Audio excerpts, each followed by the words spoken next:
welcome. I'm Ijoma Onyato tonight. President Muhammadu Buhari raises the bar on anti-corruption, set to order CBN to publish names of those who looted the nation's treasury. Former Finance Minister Dr. Ngozi Okonjo-Iweala opens up on the Sambo Dasuki Arms Fund saga, says all monies paid were as directed by the former president.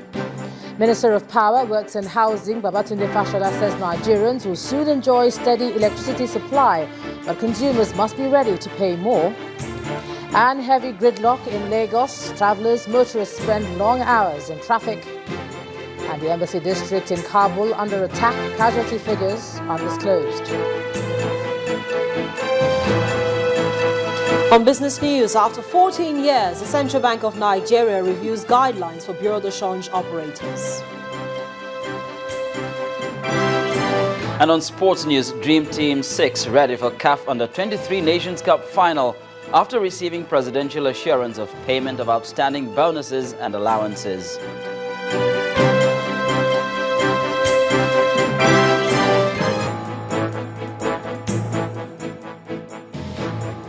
President Muhammadu Buhari is about to put faces on the looted funds from the nation's treasury. And the way to make this happen, according to the president, is to direct the Central Bank of Nigeria to publish the names of all officials, whether serving or retired, who've stolen public funds and the amounts already returned to the federal government's coffers. The president was speaking to guests at the 15th session of the Anyamosiwe Foundation lecture in Abuja. Our correspondent Gloria Umezoke reports. The president's silent strides into the 15th session of the Anyamosiwe Foundation lecture heralded the beginning of yet another anti-corruption talk. This time, his revelation on the nation's stolen funds, which has garnered various speculations in the last few months, brought some cheers. I have heard it said that we should disclose the names of the people and the amount so returned. Yes, in due course, the Central Bank of Nigeria will make information available to the public of the surrendered funds. But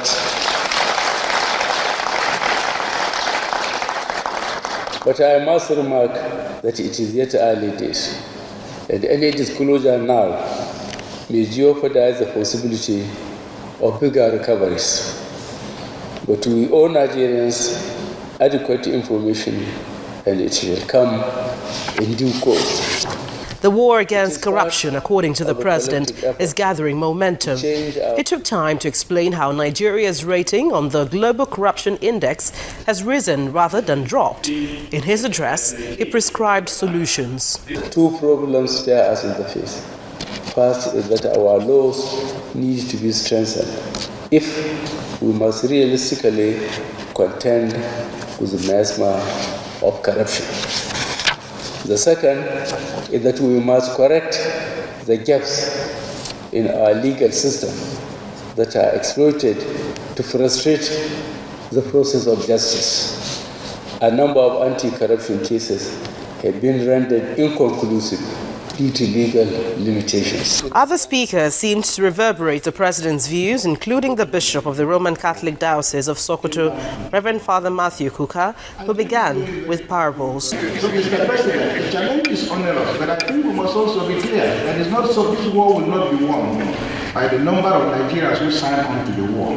It will be won by the level of commitment. The president's belief that if Nigeria does not kill corruption, corruption will kill Nigeria was apparently a very thought-provoking one here, bringing to the fore the need for Nigeria to fight this war to win if the country will see any form of progress in the near future. Gloria Umezuke, Channels Television News. In the meantime, former Finance and Coordinating Minister of the Economy, Dr. Ngozi Okonjo-Iweala, has been explaining the transfer of $300 million and £5.5 million to the former National Security Advisor, retired Colonel Sambo Dasuki. Dr. Okonjo-Iweala, in a statement, condemned what she described as a campaign of falsehood being carried out against her by the Edo State Governor and others who've called on the federal government to probe her in connection with the arms procurement scandal. She adds that the allegations are a distortion of the contents of a memo in which she merely responded to a request by the former NSA.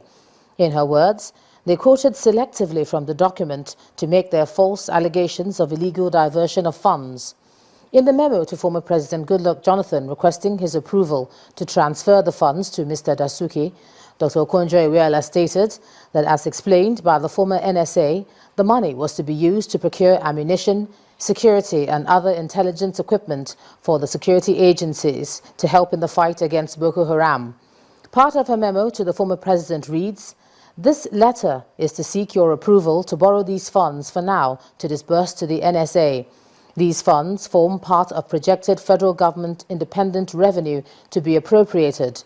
In the light of this and for accountability, given the peculiar nature of security and intelligence transactions, we would expect the NSA to account to Your Excellency for the utilization of the funds." End of quote. Well, joining me now to discuss the anti-corruption war of this administration is a human rights lawyer, Mr. Monday Obani. Thank you so much for joining us on the news at 10. Thank you for having me. So many revelations are coming up and a lot is being said. What do you make of this process and what's coming out of it right now? Well, the point is that this present government made a promise that they will tackle corruption, and a lot of people gave support to this present government on the issue of corruption. And from the look of things, we can see that the war actually is ongoing, especially with this issue of names being ordered to be published, and then even the amount of money. Remember that the president said recently that there are some monies that have been returned, and people are doubting the president. If you say monies have been returned, who are those people returning the money and how much has been returned? And so the president now has ordered the central bank to go ahead and publish the names of those who have actually returned money and the amount of money returned, and that again is clearly unprecedented. What's your take on that? It's unprecedented? Very unprecedented, because one of the things we need to do to fight corruption is that we must prevent corruption. We must also punish corruption, and then we must also ensure that corruption does not in any way receive approval from now onwards. So if you publish names of people who are corrupt, it goes a long way in discouraging potential corrupt people in future. Now, if your father was once corrupt, if you Google your father's name as one of those listed, it makes it, very imperative that history has it that your father was once corrupt, and then you don't need to be a corrupt person. So the importance of publication, to me, is unprecedented, and it will go a long way in discouraging corruption in this country. There have been a lot of high-profile cases and big names coming up. Yeah. What would you like to see as the outcome of that? Because some people allege that, well, yes, sometimes it comes up and nothing really happens at the end of the day, even though this administration have promised it's going to be different. Yeah. How would you like to see it play out? Now, the judiciary is very key, and I believe that this government is going to be different. But for you to succeed in the fight against corruption, the three arms of government must key into the philosophy of the executive. If the executive says we'll fight corruption, the members of the National Assembly must be against corruption. The judiciary must also be up and in arms against corruption, especially in ensuring that whosoever comes before them, they will tidy up the entire process and then handle it in a manner that is expeditious, and then trial ends. We don't need all those legal technicalities to stall trials, which has been the former practice. Now, under the new law that has been enacted, there are many things that law has actually corrected, especially no stay of proceeding, interlocutory matters. You have to wait until the entire substantive case is handled, you go on appeal. Now, I think that the judiciary is very key. If we must succeed against this fight against corruption, the judiciary must key into the philosophy of the executive. We don't want a judiciary that will be giving passport back to the accused persons to go for medical treatment abroad. For God's sake, our judges must tell all the accused persons who are asking for passport to go for medical treatment that you must take your treatment back at home. We have medical facilities here, they can't fit it. So it's important that the judiciary must be alive to responsibility of fighting this corruption, which is the philosophy of the executive. Would that not be against their rights to be able to leave the country? Now, the issue of right. If they no, desire? For God's sake, the Constitution guarantees you your fundamental human right, and we will ensure that. But in doing that, you must also understand the philosophy about the corruption fight of this government. So if anyone says he wants to go for medical treatment, you don't have any problem. Go for medical treatment, for God's sake, but take your medical treatment here. Somebody like Madlock, in America stole several billions of money against the citizens. And it took the judiciary within a short time in America to have him sentenced and all that. So also in Britain, you see all the cases of Ibrahim under 1 year.